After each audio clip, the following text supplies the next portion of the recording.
Hello everybody, welcome back to another video. I have an admission to make. I normally start my videos at the end of the day, but as we're in winter now, I'm really not getting away with it. As soon as I'm turning on the camera, it's pretty much pitch black outside, so it's gonna look very cozy again. Apologies for that. But this week, I was watching YouTube last week, should I say, and I was realizing that every single person on YouTube is most likely going to be talking about Christmas. I mean, obviously last week was the first week of December, so naturally everyone is going to be decorating their Christmas trees, talking about Christmas, and really getting in the mood, as we should be, because it is December and it's, what, we're 3 weeks away from Christmas now? But I'm getting a bit bored of it. I'm not gonna lie, I'm not over it, but this year, I don't think my heart is fully in the Christmas decorating mode. I haven't really gone all out in terms of decorations. Like, you know how some people do their dried oranges, their garlands, paper chain making? I'm just not really in the mood for it. And I don't know whether it's potentially because we're moving house or whether this year just is not the Christmas year for me. I'm not sure, but I think we're gonna start this video off by talking a little bit about Christmas and then not mentioning it for the next week or so, possibly until the next video. So I just wanted to show you really quickly some of the things I've purchased recently. I think last week or the week before, you would have seen, I think it was last week, you would have seen that I was invited to the Neptune store in Wimbledon to see their new Borough kitchen unveiling, which was really, really lovely. And they gave us a few gifts to walk away with. So I thought I'd just show you some of the gifts because I really, really like, obviously everyone loves the stocking, but this stocking was in the Neptune store. I think it was £35 in the store, but they very kindly gave a red one to me. And I actually went on their website last week and they were actually in the Black Friday sale. So I bought 4 more. I got 2 red stockings for my sister and my mum because we host Christmas and my mum, my sister and my dad come down and stay with us. So I've got 2 red stockings for the girls, and then I also picked up some green stockings as well. I'm not sure if they're going to come across in the light, but they've got a really sort of plain, simple linen top, and then it's just a nice velvet colour. Quite simple, quite understated, but I think that's quite nice. And they also, Neptune do also sell some sacks, and I've never really thought about putting presents in sacks before under the Christmas tree. I normally just stack presents all under the tree, but the sacks do look quite nice, so I also might go onto their website and try and get some of them. I'll leave the link down below because again, they were in the sale. I'm not sure if they still are, but they came down to I think 20 or 25 pounds each, which is obviously very expensive, but these are something you keep forever. I said to Chad earlier, I'd love to embroider them. I can't embroider anything, so maybe like an iron-on name, I'm not sure. But I think they'll last a very long time, and potentially when, well, if Chad and I ever have children, at whatever point in our lives, we could potentially use those for our children. So I think they're quite nice, and they definitely should last a long time. Also from Neptune, they gave us some baubles. Now, I think next year is going to be the year for my Christmas tree to be really extravagant and really glitz and glam, but some of the baubles they gave are actually quite sweet. There's this tiny little Christmas jumper one. Is that gonna focus? There you go. There's this really cute little Christmas jumper sparkly bauble that I think is really, really sweet. They are, well, it doesn't have a price on that, but they gave us that. They also gave me a candy cane, which I thought was quite sweet. And then they also gave this tiny little car with a Christmas tree on the top, which I think is really sweet. And I do love when people's trees have lots of sort of really cute ornaments on them. So maybe next year is the year for a really extravagant tree for us. But this tree, I'm gonna add some lights to it actually, and I might do that in a second, but the lights, the multicolored lights came that Chad wanted. So we can add the multicolored lights to this tree and take it from sort of boring, warm white colour to a nice colourful nostalgic colour, which should be quite fun. But other than that, today is quite busy for me. I'm actually heading on out into London with my sister today because she is helping me film something, a nice little project that you'll see in a few weeks' time.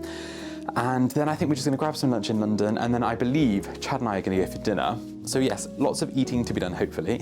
I'll try and bring you with me as much as possible, but some of the things I know I can't show you because they're embargoed until a few weeks' time, so I will try and show you as much as possible, but I need to get going. One more thing that I completely forgot I was going to talk to you guys about was this jumper. I had a lot of questions a few weeks ago when I wore my, what was it, like a Ralph Lauren brown vest knitted jumper, and that was Ralph Lauren. And then this one I just got recently is also Ralph Lauren. I think it's a mix between cashmere and wool. It's meant to be for £450, £500, and I got it for 150. And then the other one that I bought was meant to be the same price. I think it was £300 to £400, and I actually found it for £85. They're both brand new with tags, and I found them on Vinted.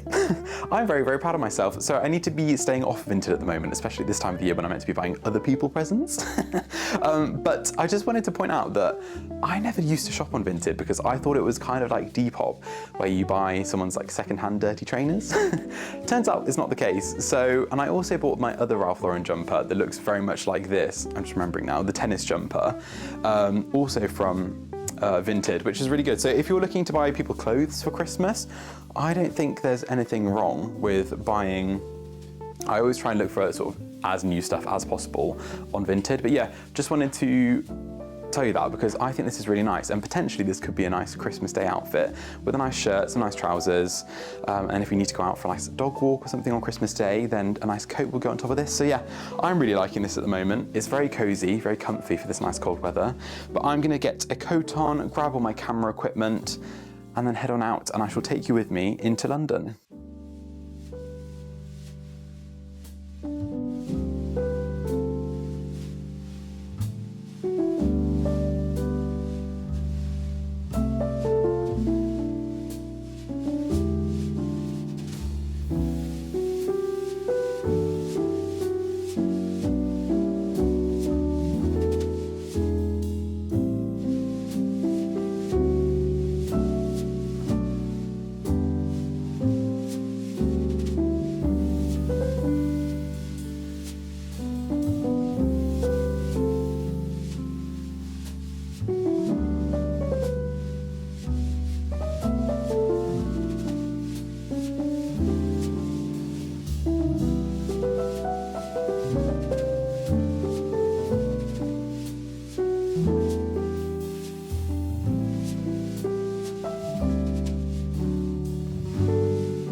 Hello everybody, welcome to the side of the kitchen that I don't normally show on here.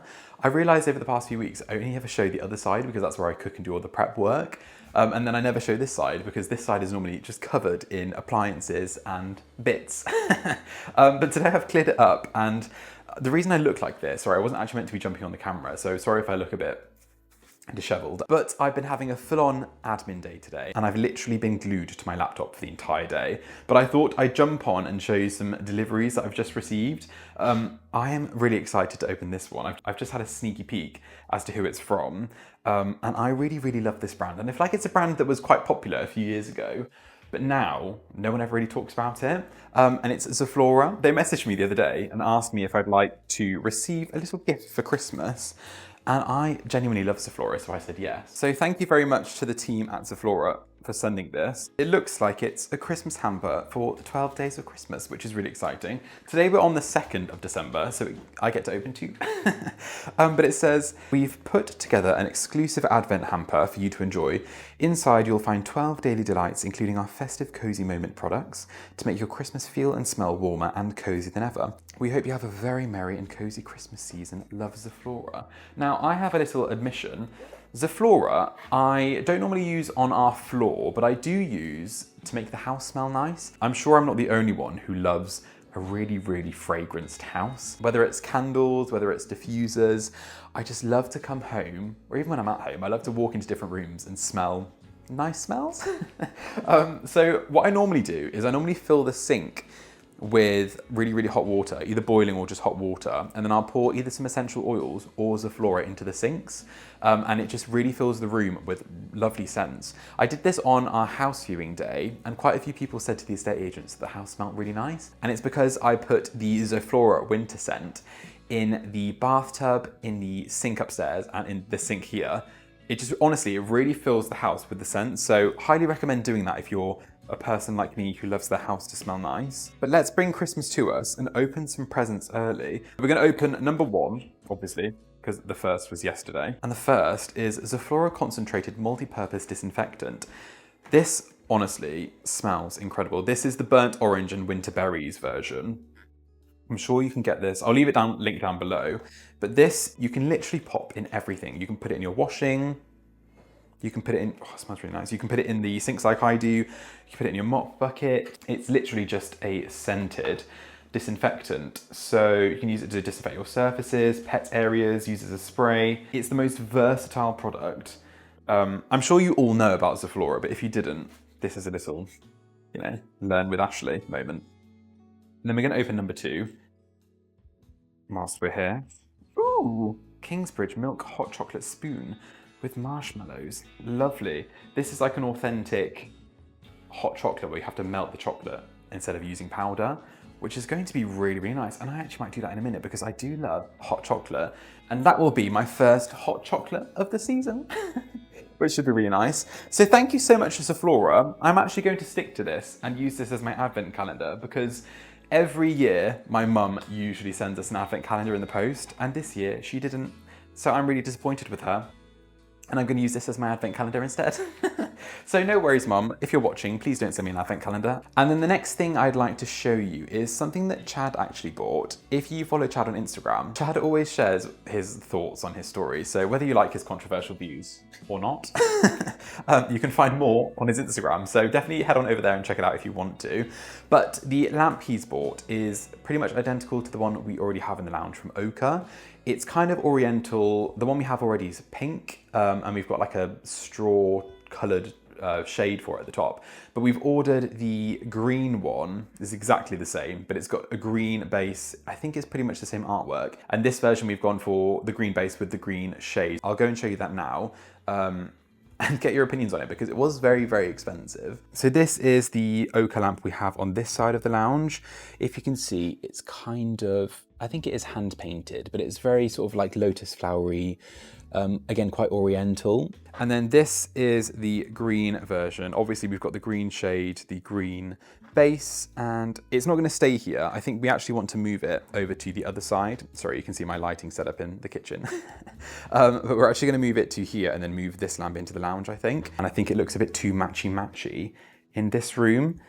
And that's not really the vibe I want to go for, but I really like it, and I will leave it down below. So do let me know your thoughts on the ochre lamp.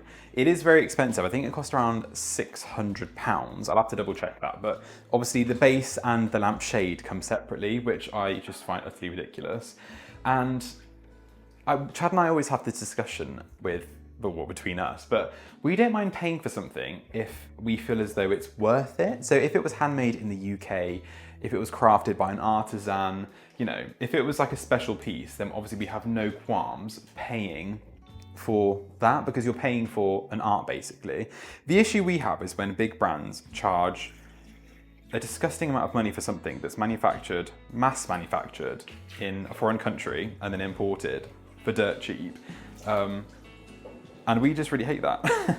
So normally I'll only ever share things on here that we'd recommend price-wise, quality-wise, and things that we would actually genuinely buy ourselves. Obviously we are very fortunate that I work in this industry and some of the things we get are gifted. However, obviously we do buy quite a lot of things ourselves. So obviously I'm just sharing this as a recommendation to you. If you want to spend that much money, go ahead and do it. But in my opinion, Is it worth it? Probably not. I've not really got anything else on the rest of my agenda for today, so I thought what I'd do is show you one of my go-to recipes that I cook probably once a week, if not once every 2 weeks. It's my sausage ragu that I actually got from a BBC Good Food recipe. But it's really, really lovely, and I've kind of developed on it as I've cooked it for the last few years. But I feel like the best way to cook it is when you slow cook it. So I'm gonna pop it on now, slow cook it for a couple of hours, and then by the time it's ready for dinner, it should be really lovely, quite tender, and really flavoursome. So I'm going to tidy everything away, and then we're going to start cooking Ashleigh's sausage ragu. I don't know if you can tell, but I'm actually filming this on a completely different camera. I'm hoping that you're going to see a massive difference in the quality of the visuals. So basically, I've upgraded my camera. I normally only use my iPhone to film my YouTube content. When I'm out and about, I think it's a lot easier. Whereas when I am at home, I can kind of have something fixed that's like a little nicer. It's a bit better for the lighting in this house because this house is very dark. So what I've done is I've invested in a camera. It's the Sony a7 IV, if anyone's interested, any aspiring content creators. But I've done some research, and I think this is the camera that all of the creators that I think their content looks really lovely, they use this camera. So I've purchased this. It was quite expensive, so I'm hoping it's a good investment. But hopefully you'll notice that like the depth of field is a lot better. So behind me should be blurry. I don't know how close I want to go and how high definition this is. But I should look a little bit better, and it should look a little bit more sort of cinematic. So let me know down below if you think it looks any different, or if I've just wasted a buttload of money. But as I mentioned, I'm going to be making my sausage ragu. Before I make my sausage ragu, I have actually just realised I haven't fed my sourdough. I have been wanting for ages to start making sourdough, and I always thought making a sourdough starter was really complicated. Turns out it is not, and all it took was a quick Google search, and it's actually the easiest thing ever. So I'm on I think we're on day 4 today, so I actually have to discard half of this and then feed it again. But basically, all I've done is started this with water, and I think I've used stone ground wholemeal strong bread flour. And all you have to do, all I've been doing every single day is weighing out 45 grams of flour and then 45 grams of water, leaving it in sort of a room temperature place all day long, and then the next day doing the exact same thing.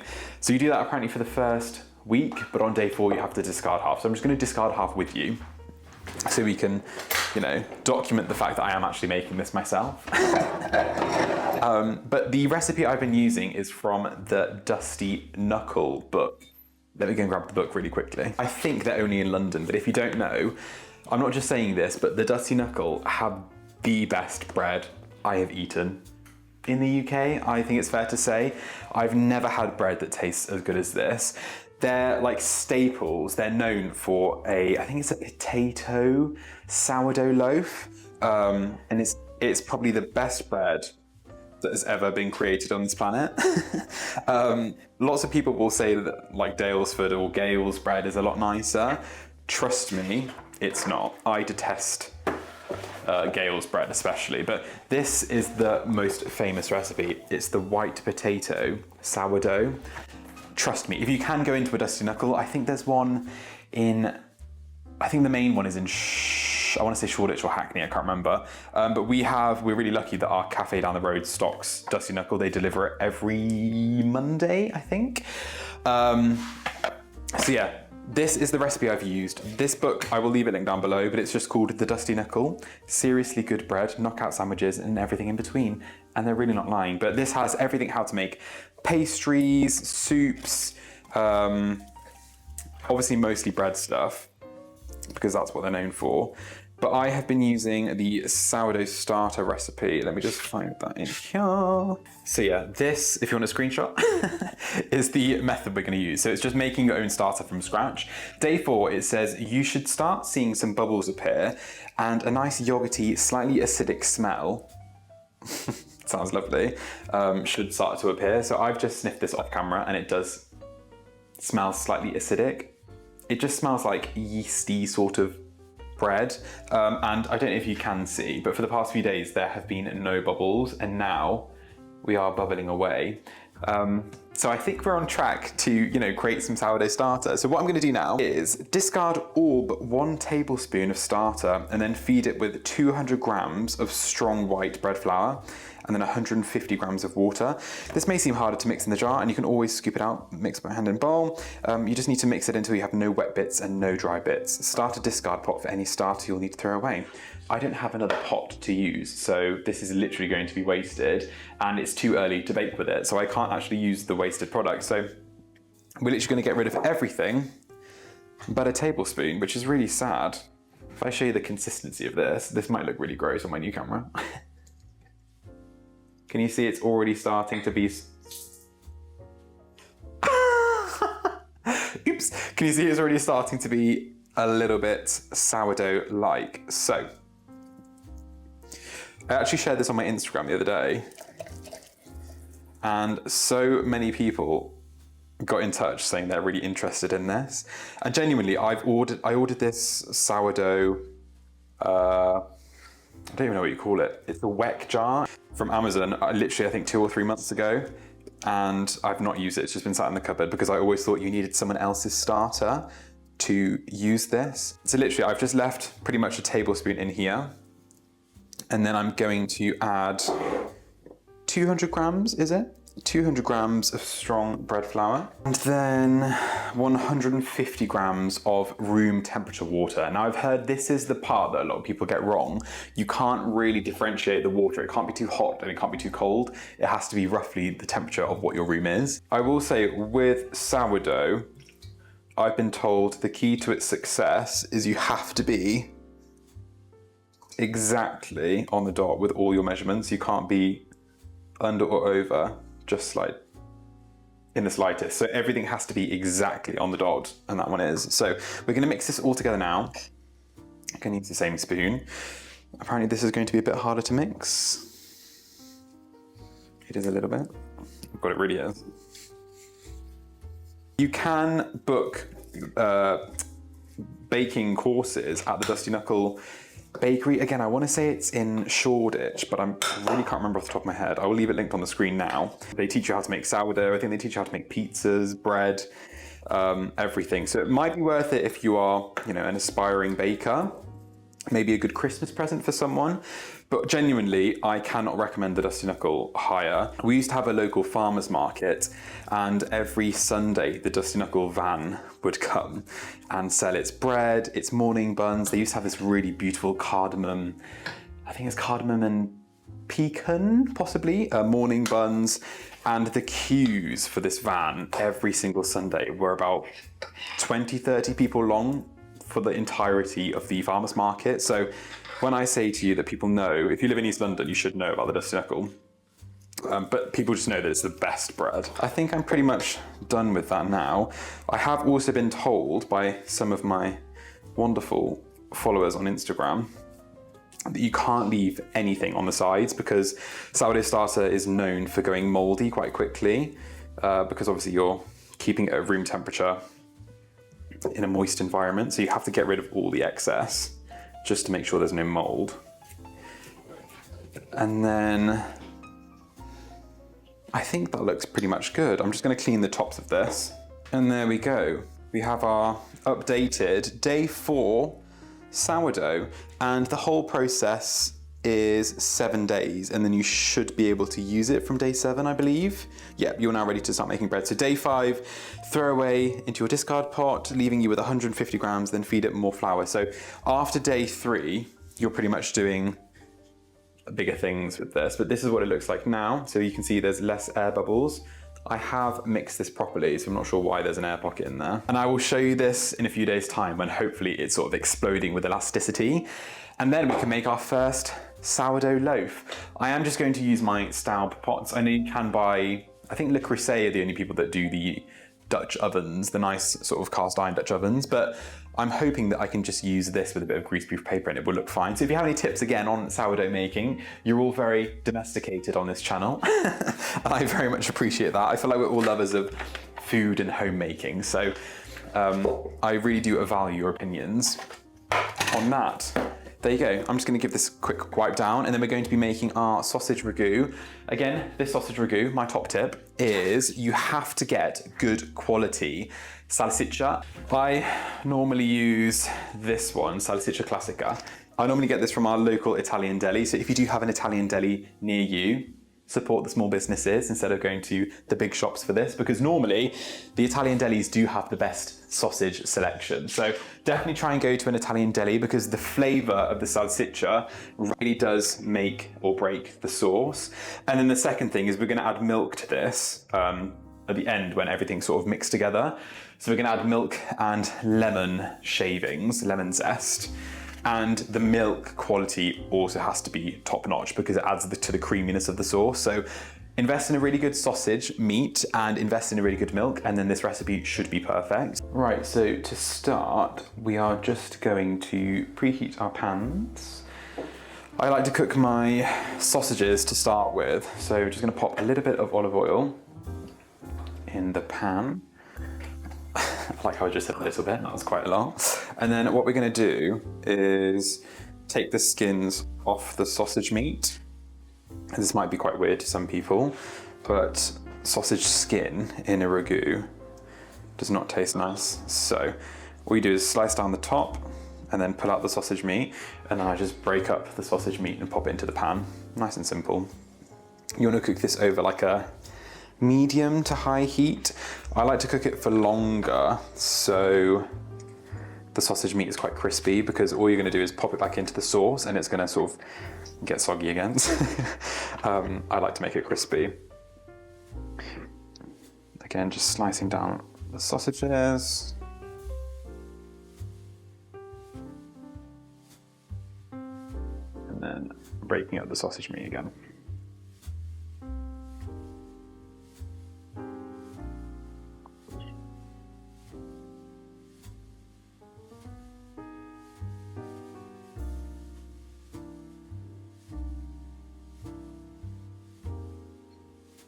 If you're going to try this, I will just reiterate, you need to get a good quality sausage. I've got sausages from British butchers before, and it just does not taste as nice as a salsiccia.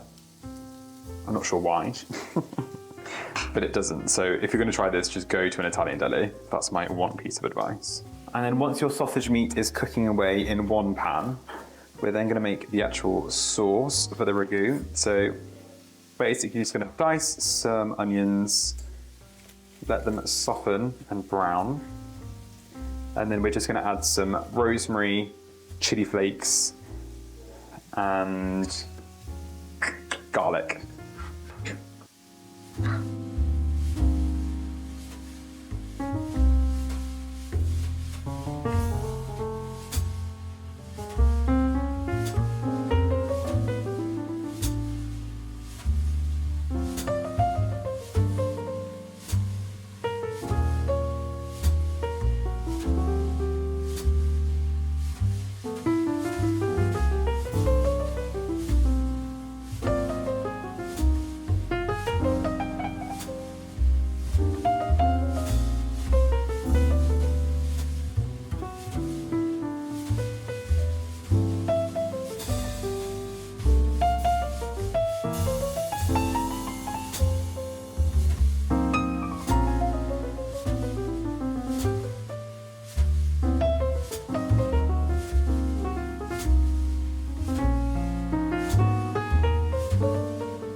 we're just gonna add our rosemary and garlic to our onions, and then also some chili flakes, and then give it a good mix. And then you're gonna let this cook for, what, 30 seconds to a minute, and then we're gonna add our tomatoes. Now, in my opinion, the only tomatoes you should use are mutti tomatoes. I like to use peeled over a passata or chopped tomatoes. I think it just gives a bit more texture to the sauce. So if you can, try and get these. I did try and make this with the tomatoes we grew, if you remember, back to the summer. Chad's tomatoes, the Costoluto di Fiorentino tomatoes, but they weren't the right tomatoes for making a pasta sauce. I think you need the Tuscan style tomatoes. I can't remember what they're called. They're like long and thin tomatoes, and I think they're better for sauces. And then once that's been in for a minute, I just like to add a tablespoon of sugar. I just use Demerara sugar for this. You don't want to add too much, but literally just a tablespoon of sugar, and that just gives it a bit of sweetness. Mix that in. And then at this point, I also like to add some beef stock. I usually get the liquid version, but I don't have that right now, so I'm just gonna use a stock cube. Stock cubes I have are the Callo beef stock cubes. I think they're low salt. Hopefully they are, because some of them can taste quite salty. But just add your beef stock. You also might need to add a little bit of water, just to make that beef stock cube dissolve quickly. And then you just also want to add a splash of red wine. We're gonna use this one, which is far too expensive for cooking, but I'm literally just gonna do a quick swig, because I don't like a ragu, a sausage ragu especially, to taste that red winey, but I do think it just gives it a little bit more flavor. And then we're just gonna cover this and cook it until it thickens and it becomes more like a paste. And then we add milk, lemon zest, the sausage meat, and then just get it to cook off. And then it should make a really lovely creamy Tuscan style sauce.